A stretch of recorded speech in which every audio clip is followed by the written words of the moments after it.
तो हेलो दोस्तों, कैसे आप सब लोग। दोबारा स्वागत हो चुका है आप सभी का हमारे channel play for all things पर। मेरा नाम है रुद्र और आज हम देखने जा रहे हैं कुछ अतरंगी अतरंगी फैक्ट्स। और वो वीडियो का क्रेडिट जाता है फैक्ट्स माइंडेड भाई को।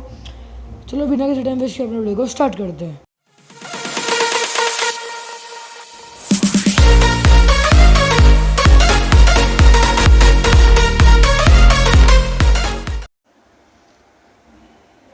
तो हेलो दोस्तों, ये वीडियो फैक्ट माइंडेड भाई का देखते हैं हम। आई मतलब इन लोगों की आई अलग अलग। और सुनो, थोड़ा सा बीजी नॉइस आ रहा होगा क्योंकि हमारे यहाँ पे नीचे मतलब हमारा नहीं लेकिन प्रोग्राम है, तो थोड़ा कोऑपरेट करना। ये क्या हो रहा है? ऑफलाइन बैकग्राउंड है। हाँ ठीक है, तो थोड़ा कोऑपरेट करना। थोड़ा सा नीचे वो है, कोई नहीं। चलो स्टार्ट करते हैं वीडियो। अगर आप ये करोगे तो आपकी बिल्ली आपसे नफरत करने लग जाएगी। इन जानवरों के साथ ऐसा क्यों होता है? सर धड़ से अलग होने के बाद भी कॉकरोच जिंदा कैसे रह लेता है? कैसे इन पेड़ों से बिजली बनाई जाती है? आखिर हीलियम गैस इनहेल करने से हमारी आवाज फनी क्यों हो जाती है? एक ऐसा बिजली? जीव जो कभी मरता ही नहीं। इन जानवरों की ऐसी अजीब आंखें क्यों होती हैं? क्या स्पेस में भी वेल्डिंग की जा सकती है? और अगर आप चोट लगने के बाद टेटनस का इंजेक्शन लगवाना भूल गए, फिर जो होगा देख के आपकी रूह कांप जाएगी। और दुनिया का सबसे पहला भाई। गेम कौन सा था जानेंगे इस वीडियो में, तो इसको एंड तक देखना। एम है सिर्फ 1000 लाइक्स का। तुम्हारे पैसे थोड़ी ना कट रहे, कर दो। नंबर 15, ऐसे काम जो आपकी बिल्ली को बिल्कुल भी पसंद नहीं, और अगर आप इनको बार बार करोगे तो बिल्ली आपसे नफरत भी कर सकती है। सबसे पहला है बेली रब। बिल्ली हमेशा अपने वाइटल ऑर्गन्स को छुपा के रखती है, लेकिन जब इन्हें सेफ फील होता है और आप पर विश्वास होता है तो रिलैक्स करने के लिए ये अपनी बेली को एक्सपोज कर देती है। ऐसे में कुछ लोग गलत फहमी में आ जाते हैं और इनकी बेली को रब करने लग जाते हैं, लेकिन इनकी बेली पर सेंसिटिव हेयर फॉलिकल्स और नर्व्स होती हैं, जिन्हें टच करने पर ये काफी इरिटेट हो जाती है। Number 2, bathing. फ्रीक्वेंटली आपको अपनी बिल्ली को नहीं नहलाना चाहिए क्योंकि इनके फर कम्प्लीटली वाटरप्रूफ नहीं होते और बार बार वॉश करने से इनके नेचुरल ऑयल्स हट जाते हैं, जिससे स्किन ड्राई और अनकंफर्टेबल हो सकती है। रही बात साफ सफाई की, तो ये अपनी जीभ से ग्रूमिंग करके अपने फर को नेचुरली क्लीन रखती हैं। Number 3, surprises. इंसानों को सरप्राइजेस पसंद है पर बिल्लियों को बिल्कुल नहीं। खीरा देख के बिल्लियां उछल जाती हैं। ऐसा इसलिए नहीं कि खीरा बड़ा और डरावना होता है, क्योंकि कुछ बिल्लियां तो इसको आराम से स्मेल करके खा भी लेती हैं। असल वजह है कि अचानक सामने आई चीज से इनका डिफेंस रिफ्लेक्स ट्रिगर हो जाता है। नंबर 14, क्या आपने कभी सोचा है कि आपका खाना वेस्ट में कैसे बदल जाता है? बात तो है। प्रोसेस की शुरुआत आपके मुंह से होती है। जब आप खाना चबाते हो वो बात तो है भाई, छोटे-छोटे जबरा pieces उछली में वो। ब्रेक डाउन हो जाता है और सलाइवा उसे सॉफ्ट और स्लिपरी बना देती है ताकि वो आसानी से गले से होके पेट तक पहुंच सके। पेट में पहुंचते ही स्टमक का हाइड्रोक्लोरिक एसिड और डाइजेस्टिव एंजाइम्स उस खाने को और ज्यादा ब्रेक डाउन कर देते हैं। जब भाई खाना इतना स्मॉल खतरनाक हिल इंटेस्टाइन रहा में है जाने पेट। के लिए रेडी होता है, What? स्टमक के एंड पर एक छोटा सा वाल्व होता है जिसे पाइलोरस कहते हैं। ये ओपन होता है और खाना स्मॉल इंटेस्टाइन में चला जाता है। स्मॉल इंटेस्टाइन फिर उस खाने में से इंपॉर्टेंट न्यूट्रिएंट्स एब्जॉर्ब करती है, जैसे कार्बोहाइड्रेट्स, फैट्स, प्रोटीन्स। ये पूरा प्रोसेस 4 से 6 घंटे तक चल सकता है। स्मॉल इंटेस्टाइन में खाना पतला वाटरी मिक्सचर जैसा होता है, लेकिन जैसे ही ये लार्ज इंटेस्टाइन में पहुंचता है, लार्ज इंटेस्टाइन इस मिक्सचर से ज्यादा पानी एब्जॉर्ब कर लेती है और जो बचता है वो सॉलिड वेस्ट होता है, जो बाद में दूसरे गेट से निकल जाता है। नंबर 13, अगर कभी आपने बकरी की आंखों को जबरा ध्यान से सीना देखा वाली होगा पूरा। तो आपको वो बहुत अजीब लगी होगी, क्योंकि गोट, डियर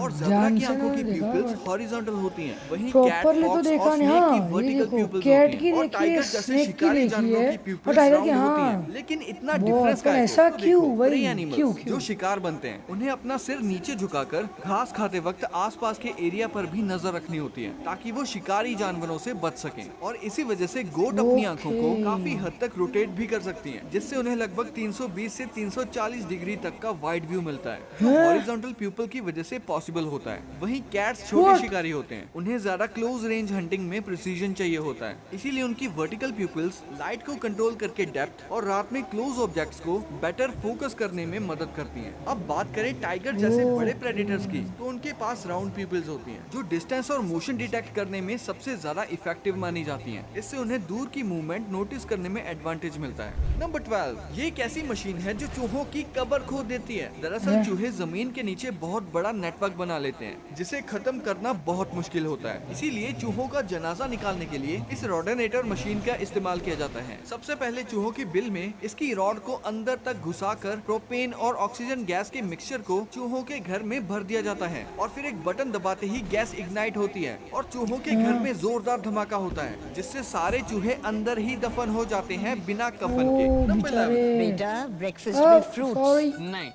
सॉरी भाई, ऐड आ गई थी यार, मेरे पास नंबर प्रीमियम 11, नहीं अगर है। आपको भी इंजेक्शन से डर लगता है तो पेश है एक ऐसी सुई जो बॉडी में जाते ही सॉफ्ट हो जाती है। दरअसल ये एक एक्सपेरिमेंटल नीडल कॉन्सेप्ट है जिसे साउथ What? कोरिया के रिसर्चर्स ने नीडल रीयूज और नीडल स्टिक इंजरीज जैसे रिस्क को कम करने के आइडिया के साथ डेवलप किया है। ये सुई Okay. गैलियम मेटल या गैलियम बेस्ड अलॉय से बनाई जाती है और सबसे इंटरेस्टिंग फैक्ट ये है कि गैलियम का मेल्टिंग पॉइंट लगभग 29.8 डिग्री सेल्सियस होता है, जो हमारे बॉडी टेम्परेचर के आसपास होता है। मतलब ये नीडल जब बॉडी के कांटेक्ट में आती है तो ये सॉफ्ट होने लगती है, जिससे रीयूज करना मुश्किल हो जाता है और मेडिकल स्टाफ को लगने वाले एक्सीडेंटल प्रिक्स का रिस्क भी कम हो सकता है। हालांकि अभी ये रिसर्च और टेस्टिंग फेज में है। मास प्रोडक्शन में मेडिकल यूज के लिए अभी ट्रायल्स, परमिशंस, अप्रूवल्स और सेफ्टी चेक्स होंगे, पर ये आइडिया सच में नेक्स्ट लेवल है। नंबर 10, जल्दी आवे मिलिए यार, ये tardigrades सही है, से। अच्छा। ये 0.5 mm का इत्तू सा जीव कोई आम क्रिएचर नहीं है, बल्कि इसके पास तो ऐसी अनोखी शक्तियां हैं जिन्हें देखकर एलियन भी शर्मा जाएं। तो आइए जानते हैं इनके बारे में। इंसान जहां 50 डिग्री की गर्मी बर्दाश्त नहीं कर पाते, वहीं ये 150 डिग्री की हीट भी बर्दाश्त कर लेता है। और अगर ठंड की बात करें तो इनकी कुछ स्पीशीज -272 डिग्री सेल्सियस तक की ठंड सर्वाइव कर लेते हैं, जो कि यूनिवर्स के almost lowest temperature absolute zero के करीब है। समंदर में जहां बड़ी बड़ी स्टील सबमरीन्स प्रेशर से फट जाती हैं, ये छोटा सा जीव उससे भी 6000 गुना ज्यादा प्रेशर झेल लेता है और इसका क्या है सर्वाइवल ये? मोड और भी क्रेजी है। ये बिना पानी, बिना ऑक्सीजन और यहाँ तक कि प्योर वैक्यूम में भी जिंदा रह सकता है।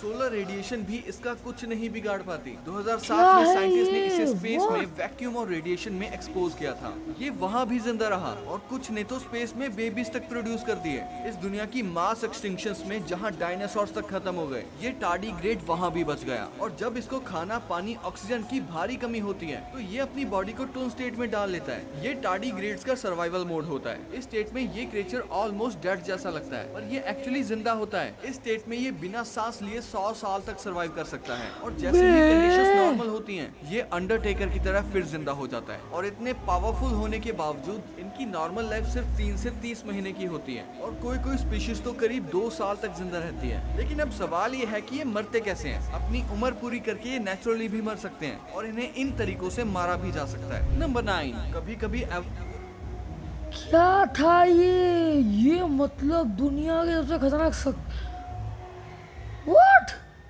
ऐसा भी कोई हो सकता है? कैसे भाई? इवोल्यूशन भी कुछ जानवरों के साथ बड़ी नाइंसाफी कर देता है। सबसे पहले बात करते हैं ऑक्टोपस की। समंदर में जितने भी वाइल्ड ऑक्टोपस मिलते हैं ऑलमोस्ट सब वर्जिन ही होते हैं और इनकी मेटिंग भी बड़ी अजीब होती है। लेकिन क्यों? क्योंकि मेटिंग के बाद ज्यादातर मेल ऑक्टोपस को फीमेल सीधा मार के खा जाती है, लेकिन कुछ स्मार्ट मेल्स अपनी मेटिंग आर्म हेक्टोकोटिलस को तोड़कर फीमेल की तरफ फेंक देते हैं ताकि वो दूर से ही अपना काम कर ले। मतलब डायरेक्ट चिपका चिपकी नहीं होती, दूर से ही काम हो जाता है। पर ये मत सोचना कि इससे मेल बच जाएगा। टेंटिकल तोड़ते ही उनकी बॉडी में हार्मोन्स ऐसे चेंज होते हैं जिससे उन्हें भूख लगना बंद हो जाती है और धीरे धीरे वो खुद ही मर जाते हैं। उधर फीमेल 40,000 से 70,000 तक एग्स दे देती है और उनकी हिफाजत करते करते खुद भूख प्यास से मर 70,000 एक्स जाती है। और शॉकिंग बात ये है कि मेल फीमेल दोनों के मरने के बाद भी इन हजारों एग्स में से ज्यादा 1 या 2 ही बच पाते हैं। अब बात करते हैं कीवी बर्ड की। इस बेचारे के साथ तो एवोल्यूशन ने पर्सनल दुश्मनी निकाली है। हाँ, मेरे को पता है ये गाइस। मैं जब अभी मैं इतना हूँ ना, ये बेड के हिसाब से कह रहा हूँ, तो जब मैं मतलब छोटा सा था ना, तब मैंने अपनी जनरल नॉलेज की बुक में पढ़ा था। नहीं, इतना भी छोटा नहीं था यार, 5th-6th में मैंने जनरल नॉलेज की बुक में पढ़ा था कि ये जो बर्ड है ये एक दुनिया का ऐसा बर्ड है जिसके पंख ही नहीं है।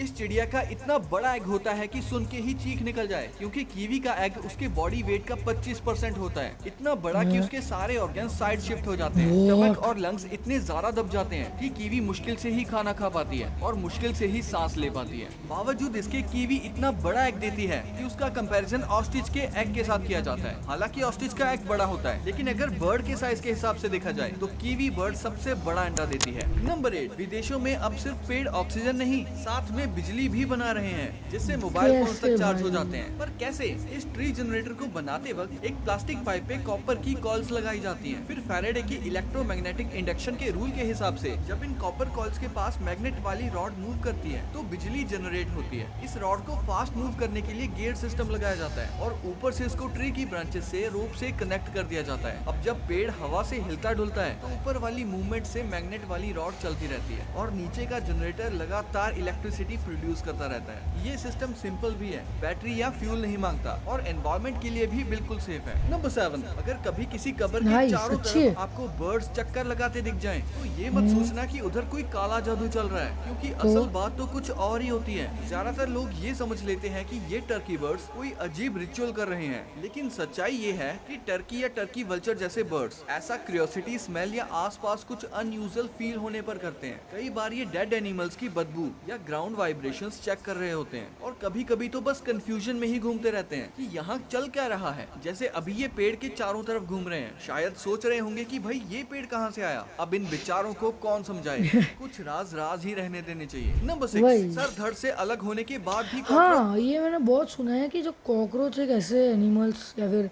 इंसेक्ट है जो कि गर्दन कटने के बाद भी जिंदा रहता है। जिंदा कैसे रहता है? वेल सर, अलग होते ही कॉकरोच की बॉडी वाउंड को जल्दी सील कर देती है, जिससे ज्यादा ब्लड लॉस नहीं होता। और रही बात दिमाग की, तो कॉकरोच का एक ही मेन ब्रेन नहीं होता, इसकी पूरी बॉडी में नर्व सेल क्लस्टर्स होते हैं जो इसे बेसिक मूवमेंट्स और रिएक्शंस में मदद करते हैं। इसीलिए बिना सर के भी ये थोड़े टाइम तक इमरजेंसी मोड में जिंदा रहता है। और छेदी सिंह की तरह ये अपनी बॉडी के छोटे छोटे छेद स्पिरिकल से सांस लेता है, ना कि नाक से। पर इसका मतलब ये नहीं कि कॉकरोच अमर है। असली मौत आती है डिहाइड्रेशन बनकर, क्योंकि सर के बिना ये पानी नहीं पी सकता और कुछ दिनों में ही इसकी गेम ओवर हो जाती है। नंबर 5, अगर कभी आपको लोहे की कील, जंग लगी रॉड या किसी नुकीली चीज से चोट लग जाए तो सब कहते हैं टेटनस का इंजेक्शन लगवा ले। लेकिन आखिर ये टेटनस होता क्या है और क्या ये सिर्फ लोहे से ही होता है? और अगर इंजेक्शन ना लगवाया तो क्या होगा? तो चलो आपको एक बात बता ही दूं कि टेटनस इतना ज्यादा खतरनाक है कि इसके बारे में मैंने सुना है कि अगर टिटनस जो होता है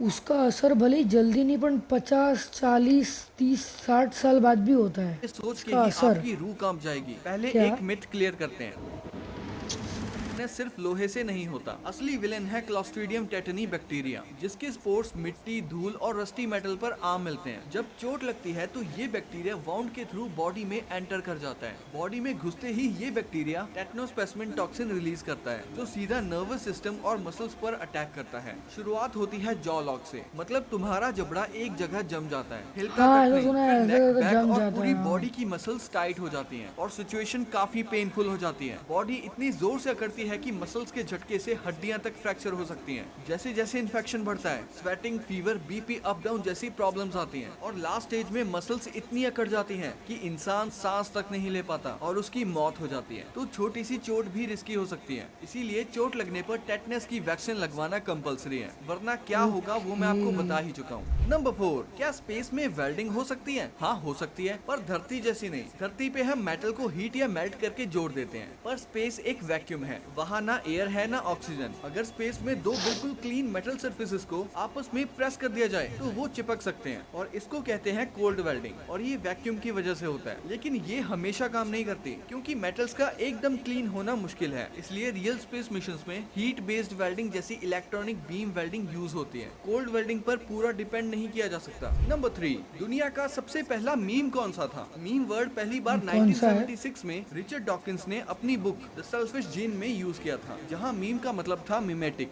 यानी एक ऐसी कल्चरल इन्फॉर्मेशन जो एक इंसान से दूसरे तक कॉपी होके फैलती है। Okay. इंटरनेट आने के बाद लोग मजाक वाले टेम्पलेट्स, इमेजेस और जोक्स को मीम बोलने लगे और आज का ओ पूरा भाई। मीम वर्ल्ड इसी से बना है। लेकिन दुनिया का पहला इंटरनेट से भी बहुत पहले आने वाला मीम तो 100 साल पहले ही आ चुका था। 1921 में यूनिवर्सिटी ऑफ लोवा की एक मैगजीन में पहली बार एक मीम जैसा टेम्पलेट पब्लिश हुआ था, जिसमें 2 ड्राइंग्स थी और लुक बिल्कुल आज के एक्सपेक्टेशन वर्सेस रियलिटी मीम जैसा ही था। मतलब इंटरनेट शुरू होने से पहले से भी कई डिकेड्स पहले लोग ऑफलाइन भी मीम का मजा ले रहे थे। नंबर 2, हम इंसान 2 पैर, 2 हाथ और एक बड़े भेजे के साथ भी दीवार पर नहीं चढ़ पाते, और यहाँ ये डक के बच्चे जो जस्ट अभी अभी दुनिया में आए हैं, ये सीधा दीवार पर कैसे चढ़ लेते हैं। ऐसे लग रहा है जैसे ये इन्हें पैर ऐसे स्पाइडरमैन की होंगे। पावर मिल गई हो। लेकिन ट्विस्ट ये है कि ये स्टंट सिर्फ छोटे डकलिंग्स ही कर पाते हैं, बड़े डक नहीं, क्योंकि इनका वजन सिर्फ 30 से 40 ग्राम के आसपास होता है और इनके पास छोटे हल्के नुकीले पंजे हैं जिनसे ये दीवार पर ग्रिप बना लेते हैं। ये अपनी सेंटर ऑफ ग्रेविटी बिल्कुल दीवार के पास रखते हैं और अपनी पूंछ को दीवार पर दबाकर स्पाइडर डक बन जाते हैं और पाँव से पुश लेते हुए ऊपर चढ़ जाते हैं। मतलब जो काम हम सोच भी नहीं सकते, ये 30 ग्राम का मिनी डक चिल मोड में कर लेता है। तगड़े भाई। नंबर 1, आखिर हीलियम गैस इनहेल करने से हमारी आवाज। हाँ गाइस, एक यूट्यूबर जिनको आप जानते होंगे, मिस्टर इंडियन हैकर की वीडियो में मैंने देखा था आज से कई साल पहले, मतलब कि ऐसे मतलब कई साल पहले, यानी लॉकडाउन से पहले के टाइम पे, कि हीलियम गैस को अगर आप ऐसे मुंह के अंदर लो और फिर कुछ बोलो ना तो आवाज़ एकदम बदल के ऐसे करके आती है। देखते हैं भाई क्या है मिथ। फनी क्यों हो जाती है? आता काय बोलू? चलो सीधा पॉइंट पे आते हैं। आवाज हमारे वॉइस बॉक्स लैरिंक्स से बनती है, जिसमें वोकल कॉर्ड्स होते हैं जो बात करते वक्त वाइब्रेट करते हैं। जितनी फास्ट वाइब्रेशन आवाज उतनी हाई पिच में होगी और जितनी स्लो वाइब्रेट करेगी आवाज उतनी डीप होगी। फीमेल्स के वोकल कॉर्ड्स छोटे, पतले और ज्यादा लाइट होते हैं, इसीलिए उनकी वॉइस नेचुरली हायर पिच में होती है। अब आते हैं हीलियम पे। हीलियम हवा से ऑलमोस्ट 7 गुना हल्की होती है। इसमें साउंड बहुत ज्यादा स्पीड से ट्रेवल करती है, मतलब एयर की कंपैरिजन में काफी फास्ट है। अब इसका मतलब ये नहीं कि वोकल कॉर्ड्स फास्टर वाइब्रेट करने लगते हैं, बल्कि साउंड वेव्स हीलियम में ज्यादा फास्ट रेजोनेट करती हैं और इसी रेजोनेंस शिफ्ट की वजह से आवाज पतली, चिपमंक जैसी और फनी लगती है। तो ये वीडियो यही एंड होती है, लेकिन ये 2 वीडियोस भी काफी अमेजिंग है। ये ख़त्म, लेकिन भाई क्या क्या कैसे कैसे फैक्ट थे, बहुत ही ज़्यादा खतरनाक फैक्ट्स थे। लेकिन कोई नहीं, चलो वीडियो हो चुकी ख़त्म। मिलते हैं आपसे अगली वीडियो में, तब तक के नमस्कार।